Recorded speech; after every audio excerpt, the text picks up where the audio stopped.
Olá, pessoal. Mais uma vez vamos retomar a unidade de contabilidade. Hoje nós vamos falar um pouquinho sobre alguns itens inerentes à lei orçamentária e à própria contabilidade em si. Tá? Com a lei orçamentária, a população delega autoridade aos governantes para arrecadarem receitas e realizarem despesas em seu nome. Os gastos autorizados por essa lei e que irão gerar o bem-estar social. Tá? Essa é uma das finalidades e por isso que torna-se importante o seu controle. Okay?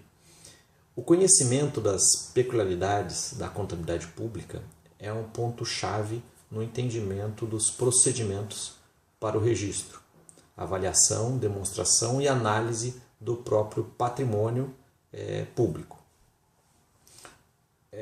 A contabilidade pública, ela estuda, ela controla, ela registra, demonstra o orçamento aprovado e acompanha a sua execução.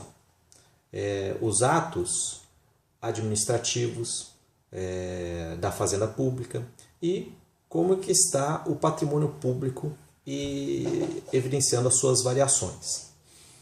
A contabilidade pública ela leva em conta as normas de direito financeiro, pela Lei 4.320, de 1964, alguns princípios gerais de finanças públicas e os princípios de contabilidade, demandando uma certa complexidade em alguns procedimentos, tendo em vista essa gama de instrumentos utilizados pelos entes públicos. De acordo com o autor citado no próprio livro, o Mota comenta algo a respeito sobre a contabilidade, falando que ela registra a previsão da receita e a fixação da despesa, escritura a execução orçamentária, faz a comparação entre a previsão e a realização das receitas e despesas, revela as variações ocorridas no patrimônio, demonstra também o valor também do patrimônio.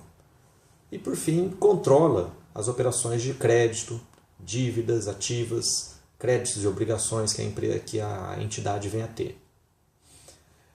Um dos objetos da contabilidade, e que se estende a todos os ramos de atividade, é o patrimônio, que é visto da forma de bens, direitos e obrigações. O orçamento público é uma peça fundamental, que serve como uma autorização para a arrecadação de receitas e a própria realização das despesas. Também identificar os títulos de receitas, que tipos são esses, indicar os títulos de despesas, também é outro quesito para melhor demonstrar a composição da contabilidade. Tá? O montante de recursos que seriam dispendidos pelo órgão é muito importante. Tudo ela tem origem aonde? No orçamento que tem origem. Mas não é tudo, quase tudo. Alguns itens não estão no orçamento e podem e devem ser registrados pela contabilidade. Tá? Os atos, por exemplo, administrativos, contratos que se tem, convênios, situações, no caso, que utiliza algum aval, alguma fiança, alguma caução em título, são alguns exemplos onde você deve se efetuar o controle e o registro. No caso do aval, é uma medida mais restrita ligada a um título de crédito. Esse título de crédito pode ser o quê? Uma letra de câmbio, uma nota promissória, um cheque. Tá? Isso tudo se remete à parte da letra do aval. No caso da fiança, ela serve para garantir contratos em geral e não apenas um título de crédito. É um contrato estabelecido em que o fiador tem a obrigação de assumir a obrigação em relação ao credor específico. Okay? No regime orçamentário e contábil, se trabalha com uma mescla, né, de regimes. O regime de competência para as despesas e o regime de caixa para a receita. Onde existe um controle no exercício financeiro das receitas arrecadadas e das despesas legalmente empenhadas. Quanto ao exercício financeiro, é o período de tempo em que ocorrem todas as atividades relativas à execução da lei orçamentária anual.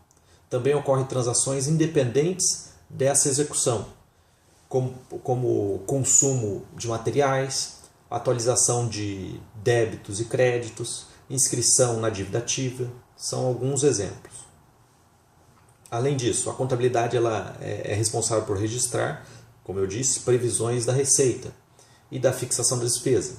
Ela também faz a escrituração da arrecadação, a emissão de empenhos, da liquidação e pagamento, da despesa, entre outros atos e fatos administrativos que são o foco e, por isso, demandam um maior cuidado na sua contabilidade. Em questão de tempo, o exercício financeiro equivalerá e coincidirá com o ano civil. Quanto à avaliação de itens patrimoniais, o próprio artigo 106 dita algumas regras. Quais são elas? Os créditos e débitos pelo valor nominal, e é feita uma conversão quando em moeda estrangeira a taxa de câmbio quando estiver levantando o balanço. Itens relacionados a bens móveis e imóveis, normal, pelo valor de aquisição ou custo de construção de um determinado produto, né, um determinado item ou produção. Tá? E bens relacionados de almoxarifado, pelo preço médio ponderado. Então, dentre 3 compras, faz-se a média desses 3 custos e é registrado o bem. A contabilidade ela tem por missão coletar dados para cumprir uma de suas principais funções.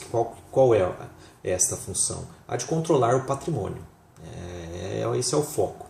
Em razão disso, tudo aquilo que possa provocar de imediato ou no futuro qualquer alteração qualitativa ou quantitativa deve ser revelado, deve ser contabilizado, tornando-se um fato então contábil.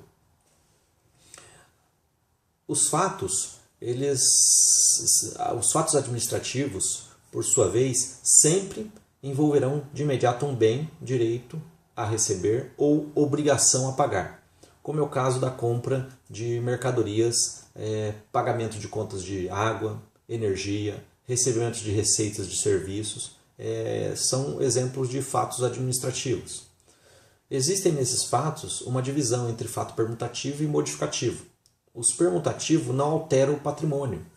Já os modificativos podem aumentar o patrimônio para mais ou para menos, podem aumentar ou diminuir, okay? O patrimônio líquido. Quanto aos atos administrativos, eles dividem-se em orçamentário e não orçamentário. Os orçamentários, como nós já vimos lá no orçamento, nas primeiras aulas, dependem do orçamento, de uma previsão da receita e dotação da despesa. Já os não orçamentários independem do orçamento. Por exemplo, uma assinatura de um contrato, uma concessão de fianças ou avais, são exemplos não orçamentários que acontecem. Na próxima aula, no próximo vídeo, eu darei continuidade a esse ponto. Obrigado.